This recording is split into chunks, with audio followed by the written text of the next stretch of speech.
पाकिस्तान को पुणी सिंदूर डर पाकिस्तान को ऑपरेशन सिंदूर 2.0 भय पीओके रे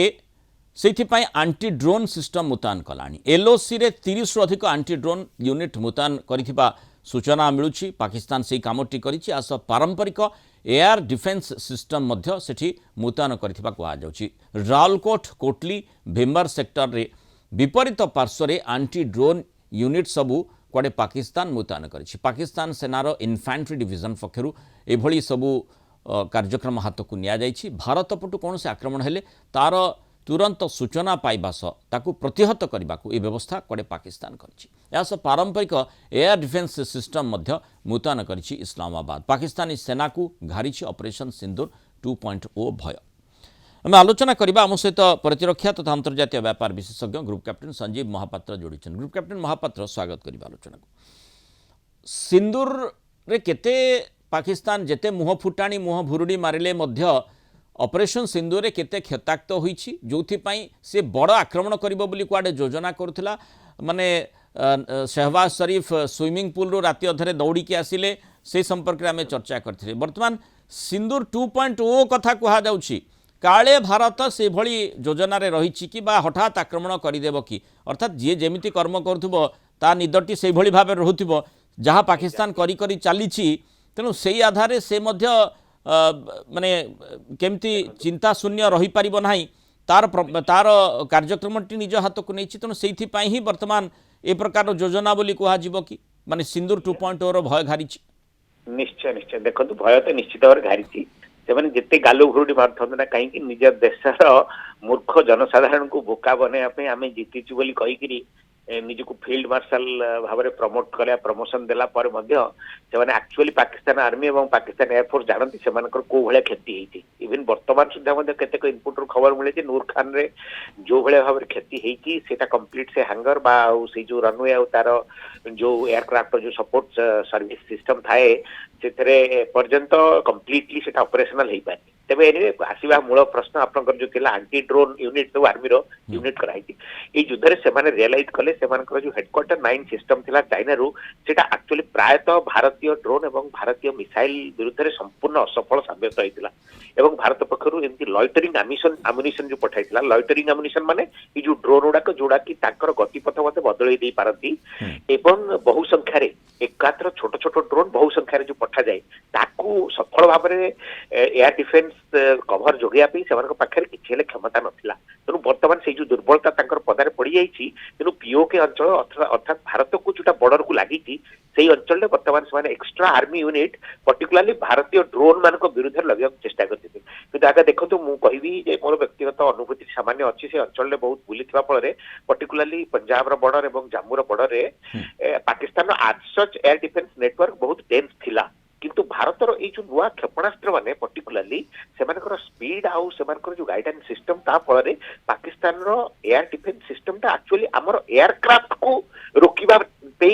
माने डिजाइन करा हितला। सेमाने एक्चुअली केबे हेले भारतर जो नुआ रणकौशल ड्रोन एवं एयर टू ग्राउंड मिसाइल से विषय रे सेमानकर अभिज्ञता कम थिला एवं सेमाने सेटा को एंटीसिपेट मध्ये करते। सेमाने ब्रह्मोस को तो माने से भली प्रतिहत करिबा पे क्षमता रखी नाहंती ना। ना देखो तो ब्रह्मोस तो वर्तमान भारत हाथ में सबुठारु ब्रह्मास्त्र कहले चले। एपरिक ब्रह्मोस को रोकिया पई वर्तमान अमेरिका रशिया को इवन अमेरिका पाखरे मध्ये नाही ब्रह्मोस रो जहां स्पीड आउ ताकू वर्तमान प्रतिहत करिया पई वर्तमान रो कोनोसी डिजाइन एयर डिफेन्स सिस्टम नाही जोटा कि ब्रह्मोस प्राय 90% चांस जे once BrahMos is fired it will hit the target. तो बहुत लिमिटेड क्षमता हुए तो अमेरिका पाखे अच्छी जदि से जथेष पूर्व जाने तेज आम बर्तमान मुख्य जिन देखा जो आंटी ड्रोन सिस्टम से लगे निहाती निम्न मानर एवं जैमिंग करा भारत तरफ जो एक्टिव ऑपरेशन हुए ड्रोन बेसिकली आप जानते ड्रोन आंटी जैमिंग सिस्टम काम करे से इलेक्ट्रोमैग्नेटिक स्पेक्ट्रम से इलेक्ट्रोमैग्नेटिक स्पेक्ट्रम जो आम जापर कौ फ्रिक्वेन्सी रे आंटी जामर माने लगी जामर माने आमर ड्रोन को आमर ड्रोन फ्रिक्वेन्सी जानिबा को चेष्टा करछथि आमे पुनी सिमिलर वे रे ताकू एंटी जाम कर दे परिबा एवं ताकर वर्तमान जो जो लागिछि जो जो यूनिट रे वर्तमान ड्रोन को डिटेक्ट करिया पई ताकू मध्य मिसाइल मारा जाय परिबो। एठी ग्रुप कैप्टन महापात्र गोटे कथा आपन को स्पष्ट से जानिबो चाहिबी जे जहाँ आपण कहले जे माने माने पंजाब सीमारे जो भली भाव में आम देखीचे सेतबेले अशांति सृष्टि करबा पई पाकिस्तान चेष्टा करला बर्तमान पीओके कथा कहा जाउची एवं पीओके रे ए भली से माने माने प्रस्तुति कथा माने करिसेंती बोली सूचना मिलुची अर्थात स्थान टिके अलगा रही एवं द्वितीय कथाटी होउची जे आम टिके अलगा भाव में देखिले जे जेतेबेले वर्तमान से माने सतर्क होइछन्ति जहाँ आपण भी आलोचना कले जे ड्रोन रो मुकाबला करिबा पई जो नुआ वारफेयर सिस्टम आमे देखुचे तार मुकाबला करिबा पई प्रस्तुति अर्थात शत्रु टिके चौकन्ना रहिछि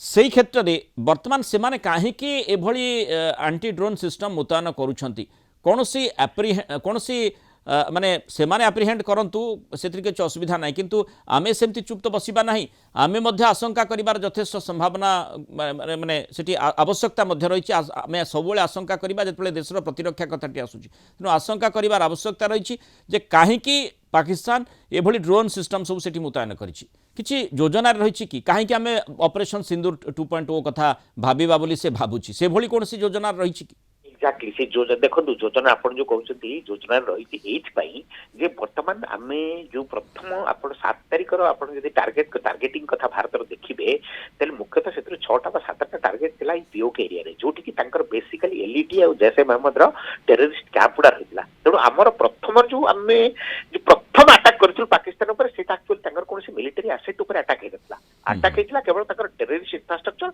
आउ जो जगह पर आम इंटेलिजेंस थिला जे को जगह टेररिस्ट लॉन्च पैड रही क्यों जगह से ऑपरेट कर तेणु बर्तमान से सतर्क PoK actually maximum number of से ट्रेनिंग कैंप अच्छी जोटू कि लॉन्च करी थांती तेणु यहाँ बहुत स्वाभाविक जे से अंचल से भविष्य में एंटीसिपेट करी केतबेले एस्केलेशन हुए भारत और पाकिस्तान भितर ताले हमर पुणी थे प्रथम टार्गेट से गुड़ा ही हम से जो टेररिस्ट कैंप गुड़ाक रही पीओके आप गोटे बड़ स्ट्रेच प्राय 260-270 किलोमीटर स्ट्रेच गोटे नारो स्ट्रेच रही आम जम्मू सांबा से रीजन जो मुजफ्फराबाद से रीजन नहीं अपर माने नॉर्थ काश्मीर पर्यंत जो लंबी तल से जो एरियाटा प्राय गोटे 60-70 किलोमीटर लंबार ओसार करिडोर आ गोटे 200 किलोमीटर दैर्घ्यर गोटे अंचल जोटा कि पीओके बोली आम कहूचे से अंचल मैक्सिमम कैंप सब रही लंच पैड और ट्रेनिंग कैंप तेणु जिते भविष्य में एस्केलेशन हम से अंचल पुणी थे भारत तरफ अटैक कर तेणु अंततः गोटे कभर जगैया एथर से अच्छे शोचनीय भाव में कभर हटि जाता जहाँफल कि बहुत क्षति होती जानते भविष्य में पुणी थे से जिन रिपीट हम तेणु ये बर्तमान एंटी ड्रोन वारफेयर यूनिट सब मुतयन कर उद्देश्य है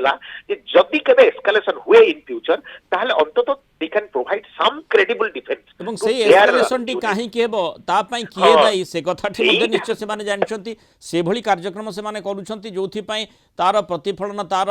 रिटालिएशन आमको करने को पड़ुछि से भली योजना रे से माने रहिछंती कि बा से भली योजना को एबे से माने चरितार्थ करबा पई सुयोग पाइछंती कि ताकू मध्य भारत को गुरुत्वर सहित अनुधान करबा को पड़िबो पीओके रे से भली एक्टिविटी किछि बढ़िछि कि जहाँ आम पूर्वर देखुले से भली आतंकवादी एक्टिविटी निश्चय से माने बढ़ी तेणु तारी उपरे आमको भी नजर रहिबा को पड़िबो सतर्क रहिबा को पड़िबो जोथि पई पाकिस्तान से भली योजना रहिछि आ काहेकि रहिछि ताकू मध्य अनुधान करिबो बहुत धन्यवाद पड़िबो धन्यवाद ग्रुप कैप्टन संजीव महापात्र आलोचना रहित मतामत रखिथबार।